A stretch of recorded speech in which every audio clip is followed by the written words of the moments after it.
दोस्तों, आपका स्वागत है आपके अपने YouTube channel NCERT online classes. जैसा कि आप देख रहे थे, हम क्लास 12 की जो ज्योग्राफी का फर्स्ट चैप्टर है, मानव भूगोल के मूलभूत सिद्धांत की बुक है, जिसमें हम मानव भूगोल का चैप्टर है उसको देख रहे थे। जिसमें नेक्स्ट वीडियो में हमने मानव भूगोल की जो परिभाषा को देखना बाकी था, और इसकी जो शब्द का जो उत्पादन है वो किसने किया, और भूगोल का जो अर्थ का जो है वो किसने किया, वो दोनों जो विधान थे उसको हमने पढ़ लिया था। अब हम देखेंगे कि किन किन विधानों ने जो परिभाषा दी मानव भूगोल के तहत। तो मानव भूगोल के तहत जो परिभाषा दी, इसको हम आज की वीडियो में कवर करेंगे। तो चालू करते हैं आज का वीडियो।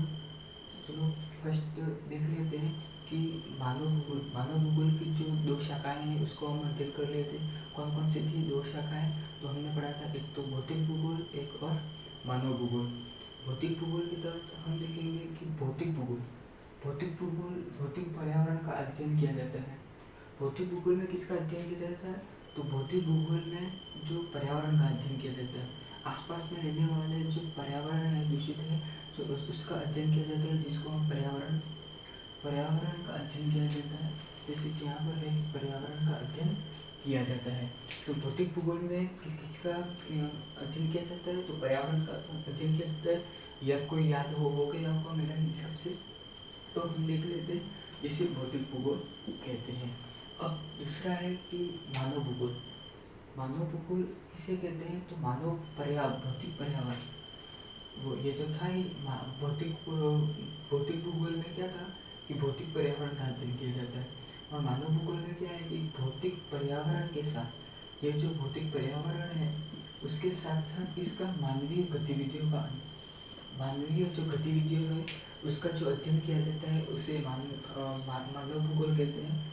तो इसमें सिर्फ आपको यही जोड़ना है कि मानवीय गतिविधियों को, मानव की जो गतिविधियाँ हैं इसको सम्मिलित किया जाता है यहाँ पर। मानव की गतिविधियों को आपको यहाँ पर ऐड करना है। तो आपकी जो दो परिभाषा है वो इम्पोर्टेंट जो परिभाषा है, जो मानव भूगोल की जो दो शाखाएं हैं उसमें आपको ये परिभाषाएं पूछ सकता है, 2 नंबर में पूछ सकता है। तो आपका जो चैप्टर है उस चैप्टर की जो मार्किंग रहने वाली है, वो चैप्टर की मार्किंग है 2 नंबर की आपकी मार्किंग रहने वाली है। दो चैप्टर की आपकी 2 नंबर की आपकी मार्किंग होने वाली है। और इसमें 2 नंबर में आपको क्या पूछ सकता है? एक तो आपको परिभाषा पूछ सकता है, आपको परिभाषा को लर्न कर लेना है। तो एक भी परिभाषा आपको ऐसी नहीं है जो याद नहीं होनी चाहिए। तो हम देख लेते हैं अब क्या है कि मानवीय गतिविधि, ये तो डेफिनेशन तो आपको याद होगी। अब है कि मानव भूगोल का उद्भव। मानव भूगोल है उसका उद्भव और विकास मुख्यतः कौन सी शताब्दी में हुआ, ये आपका 1 नंबर में आ सकता है। तो आपको ये भी लर्न कर लेना है कि मानव भूगोल का जो उद्भव है, विकास है, वो 18वीं शताब्दी में। ये आपको पढ़ लेना है कि मानव भूगोल का जो 18वीं शताब्दी में माना जाता है। 18वीं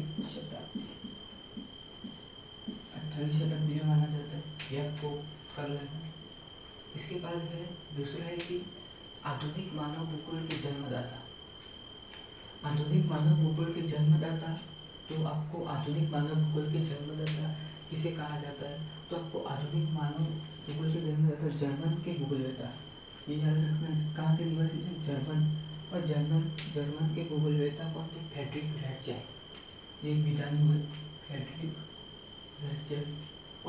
रेटजेल। इन्होंने अपनी पुस्तक, ये भी पूछ सकता है, पुस्तक 1 नंबर का क्वेश्चन आ सकता है कि बताइए कि फ्रेडरिक रेटजेल द्वारा लिखी पुस्तक का नाम बताइए। तो आपको लिखना है इरोटोस्थनीज। और आधुनिक मानव भूगोल के जन्मदाता जर्मन के भूगोलवेता फ्रेडरिक रेटजेल को माना जाता है। और उन्होंने अपनी पुस्तक, कौन सी पुस्तक?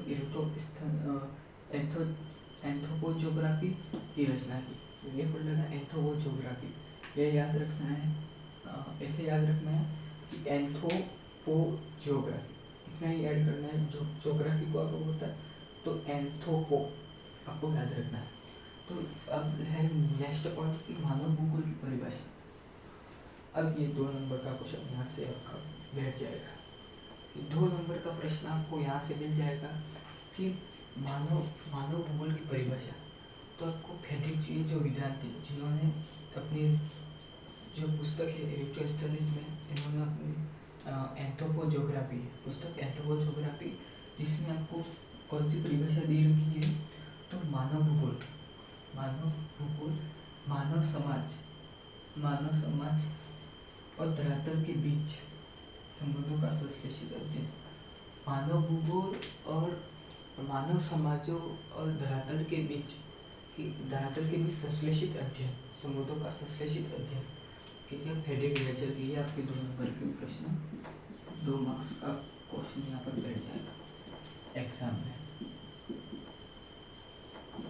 एग्जाम में ये प्रश्न आ सकता है कि बताइए फ्रेडरिक रेचल की कोई एक परिभाषा बताइए। तो आपको ये पूछ सकता है, ये आपका मल्टीपल चॉइस में भी पूछ सकता है कि मानव भूगोल, मानव समाज और धरातल के बीच संबंधों का संश्लेषित अध्ययन ये किसकी परिभाषा है। तो आपको 4 ऑप्शन दे देगा। एक तो दे देगा फ्रेडरिक रेचल,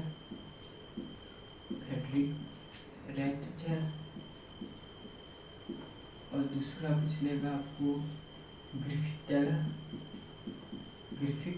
टेलर,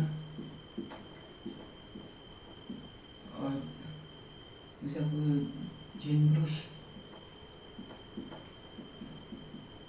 और Vidal de Laplace.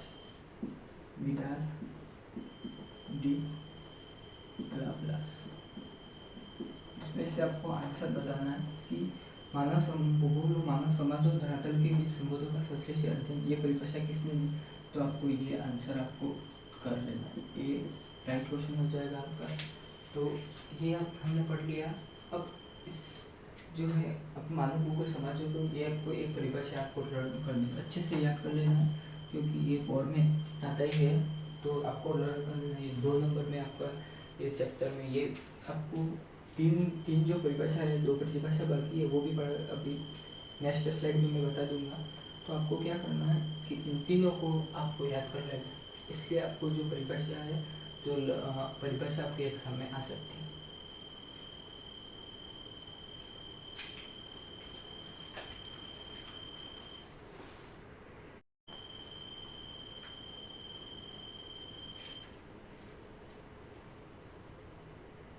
Next slide देखते हैं। तो नेक्स्ट स्लाइड को देख लेते हैं। तो नेक्स्ट स्लाइड है कि मानव भूगोल की परिभाषा। अब हम देखते हैं कि मानव भूगोल की परिभाषा। तो परिभाषा में जो फर्स्ट थी वो फ्रेडरिक रेचल की थी।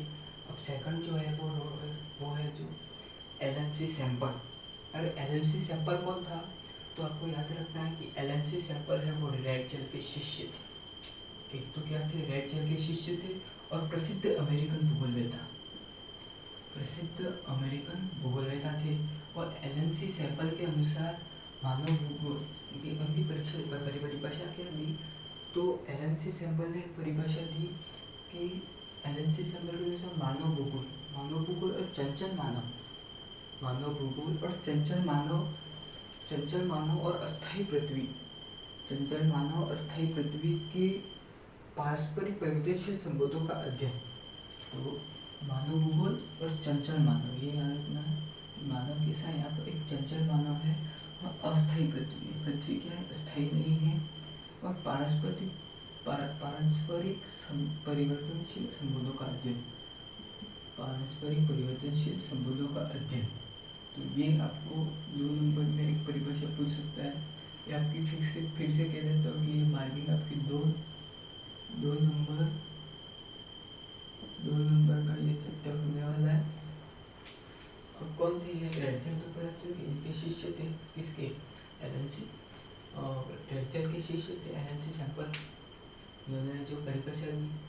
और अब देखते हैं कि नियतिवाद और नवनिश्चयवाद, ये रचयिता है कि नियतिवाद और निश्चयवाद। तो इसमें क्या बताया गया कि नियतिवाद और निश्चयवाद, तो नियतिवाद या निश्चयवाद दोनों एक ही है। तो आपको पूछ सकता है कि नियतिवाद भी पूछ सकता है कि नियतिवाद के प्रमुख विचारक कौन से हैं। ये भी 2 नंबर में पूछ सकते हैं विचारक कौन कौन से। तो इसको हम देखते हैं कि विचारक कौन कौन से हैं। तो मैं आपको बता दूं कि आपको ये आसान से ट्रिक से ये याद करने, ट्रिक से याद करने हैं तो आपको ये याद हो जाएगा, आप भूलोगे नहीं। जो एग्ज़ाम हॉल में भी आपको अच्छे से मार्क्स जो प्रिपेयर हो यहाँ से हो जाएंगे, और आपको जो 95, 93 भी आ सकते हैं। इस जो चैनल है इसको आपको डे बाई डे ये जो वीडियो आ रहे हैं इसको आपको कवर करना है, और कवर करने के बाद आपको क्या करना है, आपके प्रतिशत अच्छे बढ़ेंगे। आप कहीं भी निकलेंगे गाँव में अपने पापा का नाम रोशन होगा, अपनी माँ का नाम रोशन होगा। आप जब गली से निकलेंगे तो आपको लोग कहेंगे कि देखो वो जा रहा है 95 वाला, 95 बनाया था एग्ज़ाम में। आपको वहाँ पर सम्मानित, स्कूल में सम्मानित किया जाएगा। जिला में भी टॉप आ सकते हैं 95, 93 वहाँ पर आपको कवर। तो आपको घरों में महसूस होगा कि आपके पापा को, आपके मॉम को जो है वो आपको गर्व महसूस होगा, आपको मॉम को भी बहुत गर्व महसूस होगा, और ये अच्छा प्रतिशत बनेगा। तो आपको क्या करना है, इसको पूरा कवर कर लेना है। तो आइए देखते हैं कि नियतिवाद और निश्चयवाद में क्या है।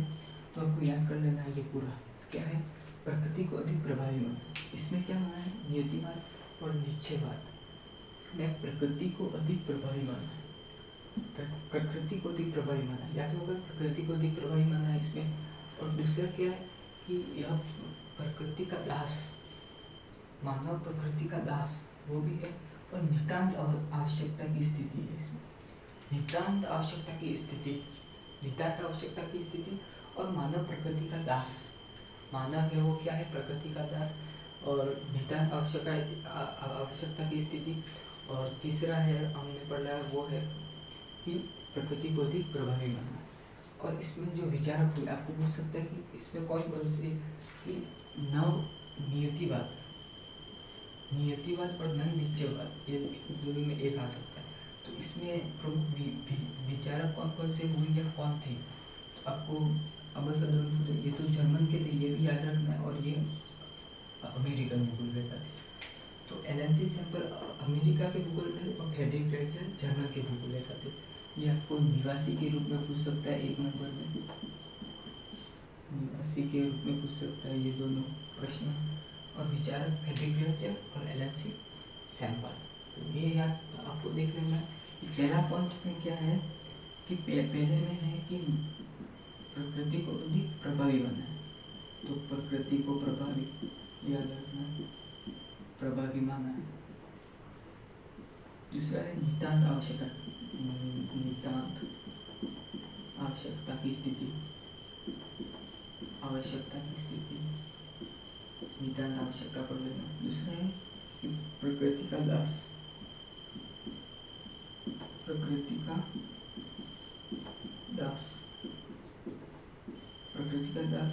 अब चौथा है जो विचारक हुए उनका नाम, जो विचारक हुए दोनों विचारकों का नाम यहाँ पर लिख दिया। तो ये आपको पढ़ लिया। बस आज की वीडियो में बताइए इसमें।